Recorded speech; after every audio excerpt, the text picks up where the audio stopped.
प्रधानमंत्री नरेंद्र मोदी का कल राजस्थान का दौरा प्रस्तावित है।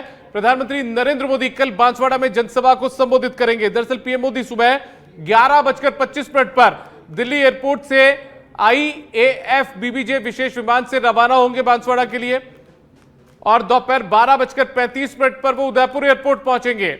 यानी कि दिल्ली से सीधा उनका एयरपोर्ट आने का कार्यक्रम है। उसके बाद राज्य के नेता और अधिकारी उनकी अगवानी करेंगे, स्वागत करेंगे। इसके बाद 12:40 पर पीएम Mi-17 हेलीकॉप्टर से बांसवाड़ा के लिए उड़ान भरेंगे।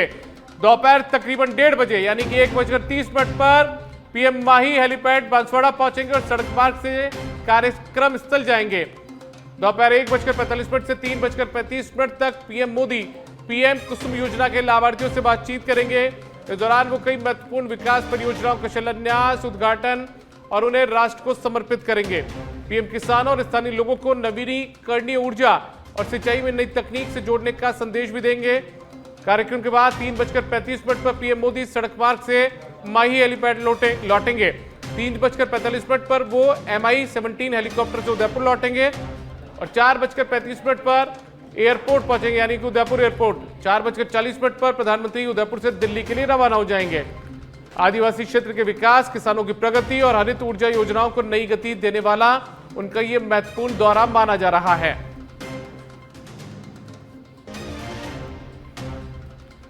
तो कल बांसवाड़ा के दौरे पर प्रधानमंत्री नरेंद्र मोदी रहने वाले हैं।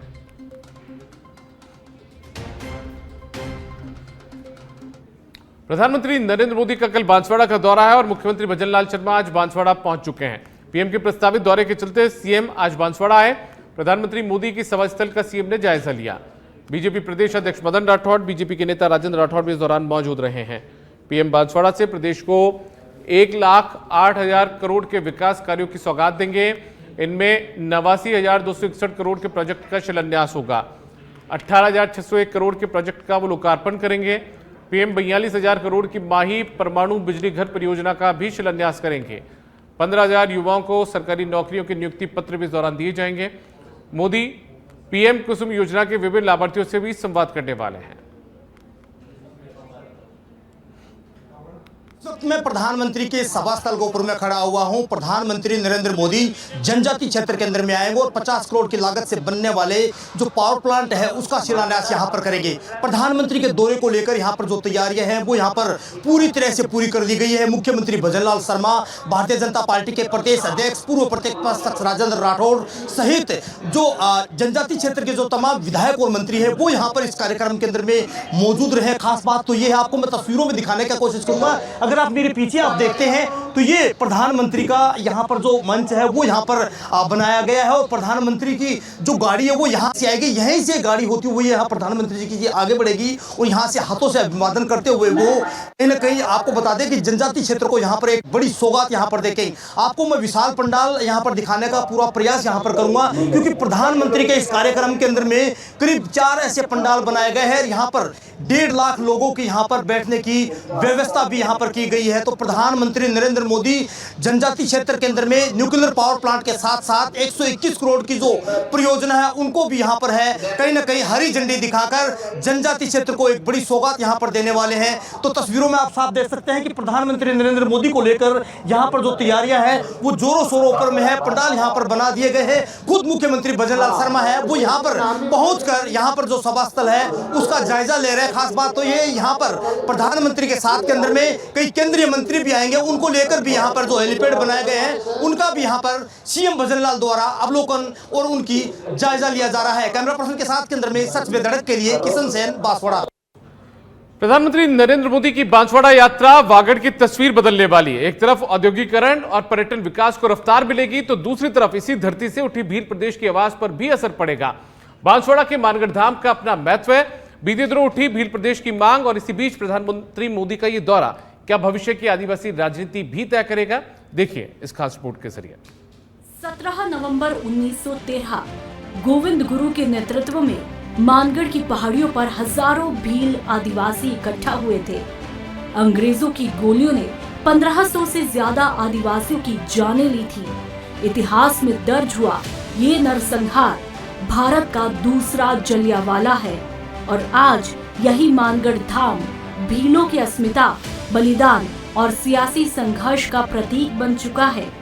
राजस्थान, गुजरात, मध्य प्रदेश, महाराष्ट्र के 42 जिलों को मिलाकर अलग भील प्रदेश की मांग के बहाने आदिवासी नेता और बांसवाड़ा डूंगरपुर से भारतीय आदिवासी पार्टी के सांसद राजकुमार रोत अपनी सियासत को नई धार देने में लगे हैं। दलील है कि राजस्थान, मध्य प्रदेश, गुजरात और महाराष्ट्र के वो इलाके जहां भील समुदाय बहुसंख्यक है, वो अब खुद का शासन, खुद का प्रदेश चाहते हैं। इसके पक्ष में उनकी एक और दलील है, दशकों से हो रही सामाजिक, आर्थिक और राजनीतिक उपेक्षा। हर बार जब भील प्रदेश की मांग उठती है तो आवाज यहीं से आती है, मानगढ़ धाम से, क्योंकि यहीं से आदिवासियों ने सबसे पहले अपने हक के लिए लड़ना सीखा। आज ये सिर्फ धार्मिक या सांस्कृतिक स्थल नहीं, एक राजनीतिक चेतना का केंद्र भी बना है। ऐसे में 25 सितंबर को प्रधानमंत्री नरेंद्र मोदी का बांसवाड़ा दौरा है। प्रधानमंत्री नरेंद्र मोदी इस दिन 45,000 करोड़ की लागत वाले परमाणु ऊर्जा संयंत्र का शिलान्यास करेंगे। ये शिलान्यास प्रदेश को ऊर्जा के क्षेत्र में अग्रणी बनाने में ऐतिहासिक कदम साबित होगा। साथ ही यहाँ नींव पड़ेगी औद्योगिक विकास की, पंख लगेंगे पर्यटन उद्योग को। क्या इसी शिलान्यास से मिलेगा अलग राज्य की मांग कर रहे नेताओं को एक माकूल सियासी जवाब? जवाब मोदी सरकार के मूल मंत्र के रूप में सबका साथ, सबका विकास।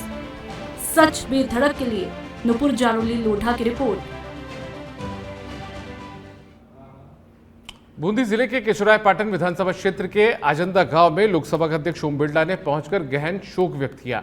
जुगराज सिंह सोलंकी की पत्नी अनूप कंवर के निधन पर ओम बिरला ने पुष्पांजलि अर्पित कर उन्हें श्रद्धांजलि दी है। बिरला ने परिवार के सदस्यों को सांत्वना दी और आने वाले समय में हर संभव सहायता का आश्वासन दिया है।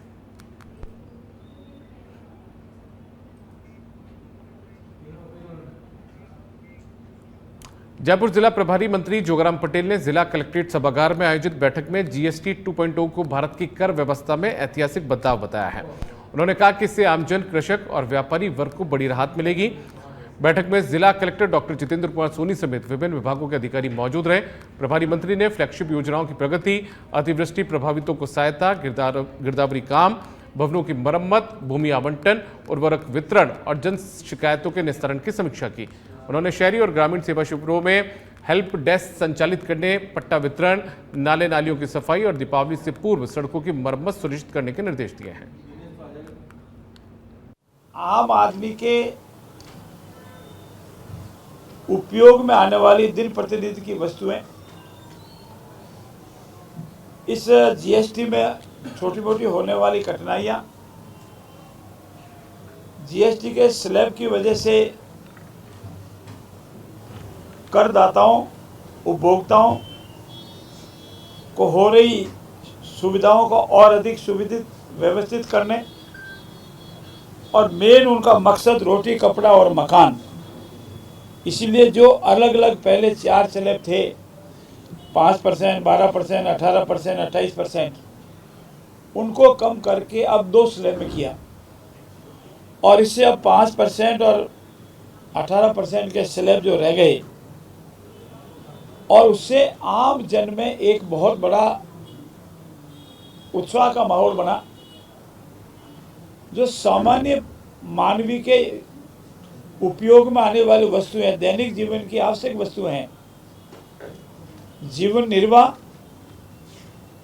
और जीवन में कोई व्याधि आ जावे, शरीर में कोई व्याधि आ जावे तो उससे संबंधित ऐसे जितनी भी वस्तुएं थी वो जीएसटी से पूर्ण रूप से मुक्त की और सामान्य वस्तुएं जो दैनिक वस्तुएं, रोटी, कपड़ा, मकान, वाहन आदि, उनको 5% की स्लैब में ला करके। खबर बांसवाड़ा से। बांसवाड़ा में पीएम मोदी के दौरे से एक दिन पहले प्रदेश अध्यक्ष मदन राठौड़ का बड़ा बयान सामने आया है। बीजेपी अध्यक्ष मदन राठौड़ ने कहा है कि पीएम के दौरे से जनजातीय क्षेत्र को बड़ी सौगात मिलेगी, स्थानीय लोगों के रोजगार बजट में बढ़ोतरी होगी, 4 लेन रोड और रेलवे प्रोजेक्ट को भी गति मिलेगी। भाजपा प्रदेश अध्यक्ष ने भारत आदिवासी पार्टी के सांसद राजकुमार रोत पर भी निशाना साधा है। कहा कि राजकुमार रोत आदिवासियों के विकास की गति में भी बाधा बनना चाहते हैं। हमारे देश के प्रधानमंत्री आदरणीय नरेंद्र मोदी जी कल बांसवाड़ा के नापला स्थित जहां पर एटॉमिक पावर प्लांट का शिलान्यास करने के लिए पधारेंगे, तो उनके साथ में प्रहलाद जोशी जी जो संबंधित विभाग के मंत्री जी भी हैं वो भी वहां आएंगे। कई घोषणाएं हमारे यहाँ से माननीय प्रधानमंत्री जी करने वाले हैं। कई ऐसी ट्रेनें हैं वंदे भारत ट्रेनों का, उसका भी यहाँ रिमोट से और उसका भी उद्घाटन करने वाले हैं। एनर्जी तो मिलेगी जब यहाँ उत्पादन होगा तो इस क्षेत्र में कभी बिजली की समस्याएं रहेगी नहीं। दूसरा, पर्यटन को बढ़ावा मिलेगा, रोज़गार मिलेगा। लगभग मैं सोचता हूँ कि 40 से 50 हज़ार लोगों को रोज़गार मिलने वाला है। मैं सोचता हूँ कि राजकुमार जी को चाहिए कि विकास में बाधक नहीं बने, विकास में साधक बने, क्योंकि अपने भाइयों को लाभ होने वाला है, अपने क्षेत्र का विकास होने वाला है, तो इनके पेट पर लात मारना ठीक नहीं।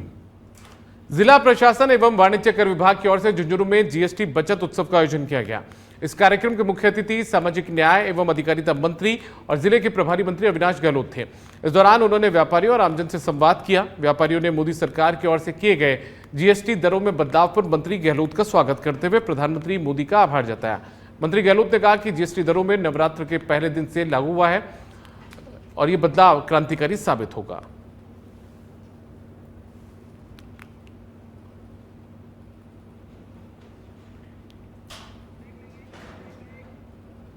भरतपुर से खबर है, सांसद संजना जाटव की अध्यक्षता में कलेक्ट्रेट सभागार में दिशा समिति की बैठक हुई है। केंद्र सरकार की योजनाओं की विभागवार समीक्षा इस बैठक में की गई है। सांसद ने अधिकारियों को निर्देश दिए कि सभी विभाग जनहित कार्यों को प्राथमिकता देकर गुणवत्ता और समय पर काम पूरा करें। ग्राम पंचायतों को ODF प्लस बनाने, प्रधानमंत्री आवास योजना में पात्रों का पारदर्शी चयन कर समय पर भुगतान करने, राज्य विकास समूह को समय पर पारिश्रमिक और महिलाओं को आत्मनिर्भर बनाने पर बैठक में जोर दिया गया। अब खबर कोटपुतली के बानसूर से। यहां पर प्रभारी मंत्री विजय सिंह और विधायक देवी सिंह ने बानसूर उप जिला अस्पताल में चल रहे ब्लड डोनेशन कैंप का निरीक्षण किया। इस कार्यक्रम में पूर्व ब्लॉक चिकित्सा अधिकारी डॉक्टर राजेश यादव ने प्रभारी मंत्री विजय सिंह और विधायक देवी सिंह का स्वागत किया। ब्लड डोनेशन कैंप में 28 यूनिट रक्त एकत्रित किया गया। इस दौरान अस्पताल के अधिकारियों से व्यवस्थाओं की जानकारी भी ली गई है।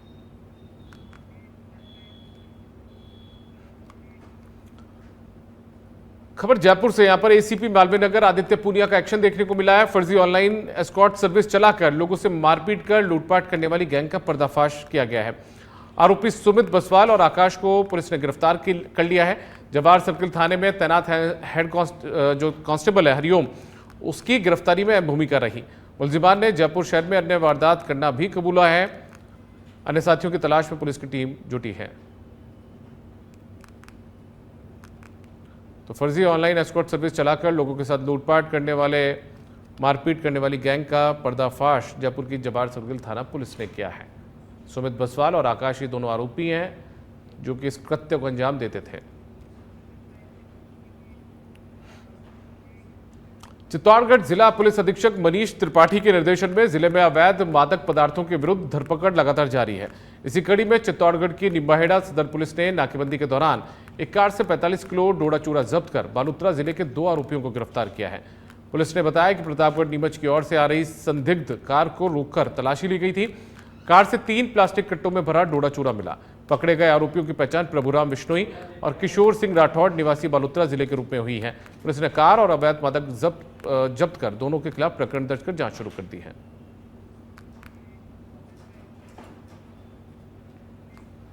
अलवर के कठुमर में ग्राम तसई में उस समय हंगामा खड़ा हो गया जब एक बाइक सवार 2 युवक सड़क पर गिर गए।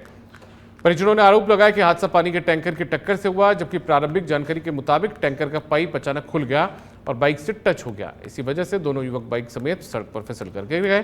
घटना के बाद घायल युवकों ने अपने परिजनों को मौके पर बुला लिया। तो कठुमर के ग्राम तसई में यह हादसा हुआ है। बाइक पर सवार 2 युवक जो है वो गिर गए। बताया जा रहा है कि जो टैंकर का पाइप था वो अपने आप खुल गया था, जबकि जो घायल लोग हैं, ये दोनों घायल हैं, इनके परिजनों ने आरोप ये लगाया है कि ट्रैक्टर की टक्कर से इनके ऊपर ये जो घायल हुए हैं उसकी वजह से हुआ, टक्कर इन्हें मारी गई थी और उसके कारण ये लोग गिर पड़े, घायल हो गए।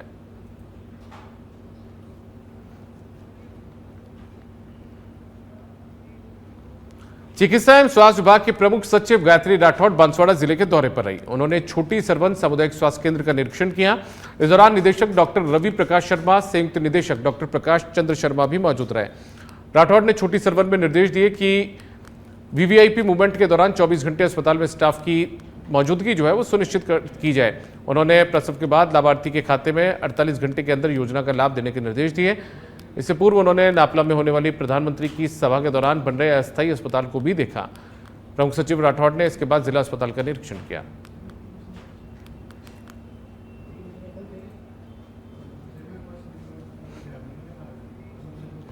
कोटा में तैनात 14वीं आरएसी बटालियन के जवान संजय कुमार का हृदयाघाती रुकने से निधन हो गया। आज उनकी पार्थिव देह मंडावा पहुंची। जवान संजय कुमार को अंतिम विदाई देने के लिए मंडावा से वाहिदपुरा तक तिरंगा यात्रा निकाली गई। इसमें सैकड़ों लोग शामिल हुए। जैसे ही उनकी पार्थिव देह उनके आवास पर पहुंची तो माहौल गमगीन हो गया। पति को तिरंगे में लिपटा देख उनकी पत्नी निर्मला बेसुध हो गई। उनके आवास से उनके पार्थिव शरीर को पुलिस और ग्रामीण जनों ने सम्मान के साथ अंतिम संस्कार स्थल तक लेकर गए। 14वीं आरएसी बटालियन के जवानों ने गार्ड ऑफ ऑनर के साथ उन्हें श्रद्धांजलि दी है। पुलिस प्रशासन और जनप्रतिनिधियों ने पुष्प चक्र अर्पित कर जवान को नमन किया। संजय कुमार को मुखाग्नि उनके 9 साल के पुत्र निशांत ने दी।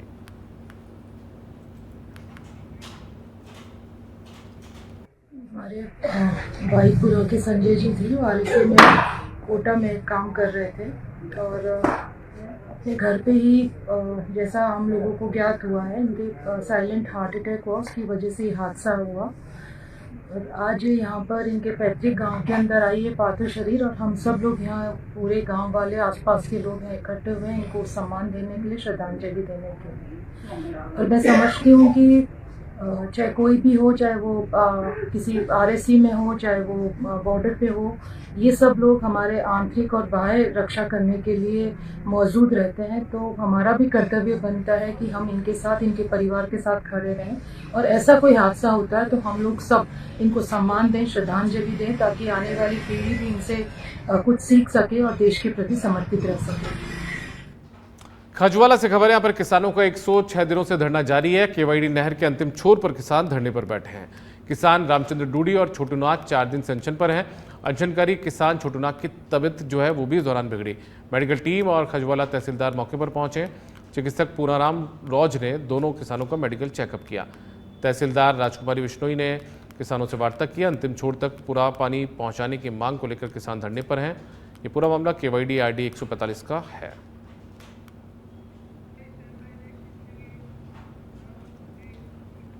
जयपुर विकास प्राधिकरण ने जोन 13 में बड़ी कार्रवाई करते हुए कानोता क्षेत्र में 25 बीघा कृषि भूमि पर बस रही अवैध कॉलोनी को ध्वस्त किया है। इस कॉलोनी का नाम सावरिया सिटी रखा गया था और इसमें मिट्टी और ग्रेवल की सड़कें, लोहे का गेट और सीमेंट के पिलर लगाए जा चुके थे। अभियान के दौरान हिंगोनिया गौशाला की करीब 5 बीघा सरकारी भूमि को भी अतिक्रमण मुक्त करवाया गया। जेडी के प्रवर्तन दस्ते ने जेसीबी मशीन और मजदूरों की मदद से सभी अवैध निर्माण हटाए और कॉलोनी बसाने के प्रयास को पूरी तरह विफल किया। ये कार्रवाई मुख्य नियंत्रक प्रवर्तन आदर्श चौधरी की देखरेख में की गई है। अभियान में उप नियंत्रक प्रवर्तन द्वितीय जोन 13 के प्रवर्तन अधिकारी समेत अन्य जो स्टाफ था वो मौजूद रहा। हनुमानगढ़ से खबर है, 4 लोगों की हत्या के मामले में आरोपी रमेश को उम्र कैद हुई है। एडीजे कोर्ट प्रथम हनुमानगढ़ ने फैसला सुनाया। 2021 में इंदिरा गांधी नहर में दरअसल कार को धक्का दिया गया था। कार सवार विनोद, उसकी पत्नी रेणु, पुत्री रशिता और सुनीता की मौत हो गई थी। लखवाली के पास लघु शंका के बहाने कार रोककर कार को नहर में धक्का दिया गया था। 15 घंटे बाद नहर में चारों के शव मिले थे। अभियुक्त रमेश स्वामी ने मृतक विनोद कुमार को अभियुक्त रमेश स्वामी को मृतक विनोद कुमार को 15 लाख रुपए देने थे। रुपए हड़पने के लिए परिवार समेत 4 जनों की नहर में धक्का देकर उसने हत्या कर दी थी। अपर लोक अभियोजक सुमन रोजड़ ने रमेश स्वामी के लिए मृत्युदंड की मांग की थी। एक अन्य आरोपी को संदेह का लाभ देकर कोर्ट ने बरी कर दिया था। तो 2021 का ये पूरा मामला है। एडीजे कोर्ट बन फैसला सुनाते हुए रमेश कुमार को 302 में दोषी मानते हुए आजीवन कारावास की सजा सुनाई, जबकि प्रोसिक्यूशन की तरफ से मृत्यु दंड से दंडित किए जाने की मांग की थी। लेकिन उसको आजीवन कारावास की सजा सुनाई। इतना ये रमेश कुमार और विनोद कुमार दोस्त थे, एक ही कार्यालय में काम करते थे। उसकी दोस्ती का फायदा उठाए तो इस संपत्ति के लालच में आकर उन्होंने अपने दोस्त विनोद कुमार तो और उसकी पत्नी और एक बच्ची और एक जो उसने लिफ्ट लेकर उसके साथ में आई थी, उस चारों को नहर में डुबो के मार दिया। आज अगली खबर बांसवाड़ा से है। मुख्यमंत्री भजनलाल शर्मा बांसवाड़ा के दौरे पर रहे। प्रधानमंत्री मोदी के दौरे की तैयारियों का जायजा उन्होंने लिया। सीएम भजनलाल ने कार्यक्रम स्थल का निरीक्षण किया। मुख्यमंत्री ने तैयारियों को बारीकी से देखा है। अधिकारियों को कार्यक्रम सफल बनाने के उन्होंने निर्देश दिए।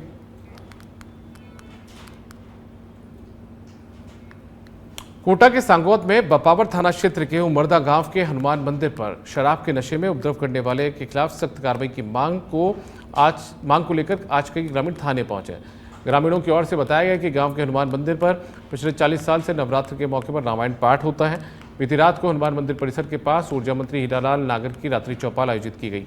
चौपाल कार्यक्रम से निपटने के बाद ऊर्जा मंत्री के जाने पर रात को 10 बजे करीब निर्भय सिंह बाइक लेकर मंदिर के पास आया और नशे में धुत निर्भय सिंह मौके पर मौजूद ग्रामीणों से अभद्र व्यवहार करने लगा। मंदिर परिसर में रखे गैस सिलेंडर और चाय बनाने के सामान को फेंक दिया। साथ ही रामायण पाठ स्थल पर लगे माइक को भी दूर फेंक दिया। 40 लोगों ने बपावर थाने पहुंचकर लिखित में शिकायत पुलिस को दी है।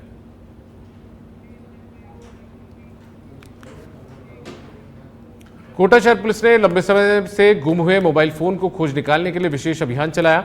इस अभियान के तहत 384 कीमती मोबाइल फोन बरामद किए गए, जिनकी कुल अनुमानित कीमत तकरीबन 80 लाख रुपए आंकी गई है। इस पूरे ऑपरेशन को सिटी एसपी तेजस्विनी गौतम के निर्देश और एडिशनल एसपी दिलीप सैनी के सुपरविजन में अंजाम दिया गया। पुलिस की साइबर सेल और थाना स्तर की टीमों ने मिलकर काम किया है। मोबाइल ट्रेस करने के लिए भारत सरकार के CER पोर्टल से मिले डेटा का तकनीकी रूप से विश्लेषण किया गया। लोकेशन ट्रेस करने के बाद राजस्थान समेत अन्य राज्यों से मोबाइल बरामद किए गए।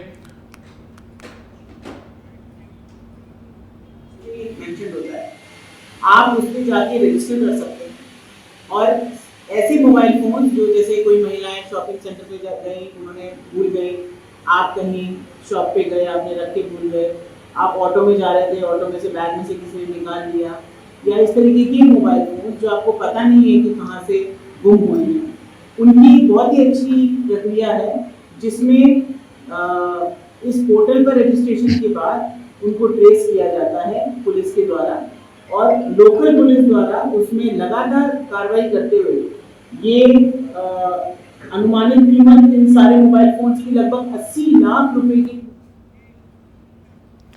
शिक्षा नगरी कोटा एक बार फिर से सामाजिक बदलाव का उदाहरण बना है। यहाँ निःशुल्क शिक्षा प्राप्त कर एक ऐसे परिवार की छात्रा का सपना पूरा हुआ है जो आर्थिक रूप से कमजोर है। अब छात्रा अपने परिवार और समाज के लिए ही नहीं बल्कि पूरे गांव के लिए उदाहरण बन चुकी है। दरअसल इस छात्रा का नाम प्राची है। प्राची अपने गांव की पहली डॉक्टर बनेगी। प्राची का चयन शिक्षा संबल कार्यक्रम के लिए हुआ, जिसमें एलन करियर इंस्टीट्यूट की ओर से निःशुल्क शिक्षा और एलन माहेश्वरी परमार्थ न्यास की ओर से निःशुल्क आवास और भोजन की व्यवस्था की गई। इस सफलता का श्रेय प्राची ने शिक्षकों को दिया है। प्राची ने कहा है कि एलन कोटा जैसे शिक्षक कहीं नहीं मिल सकते। जो सपोर्ट और पढ़ाने का तरीका कोटा में फैकल्टीज का रहा वो यादगार रहेगा। डाउट काउंटर हो या क्लास, हर जगह शिक्षकों ने पूरा सपोर्ट यहां पर छात्रा को किया।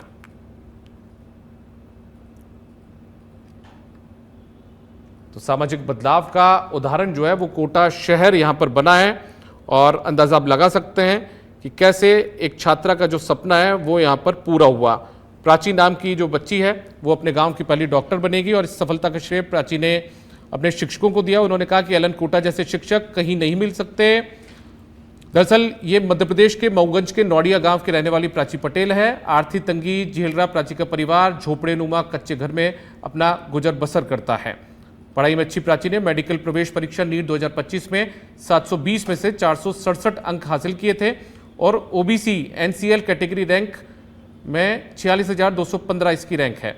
ऑल इंडिया रैंक 95,488 है।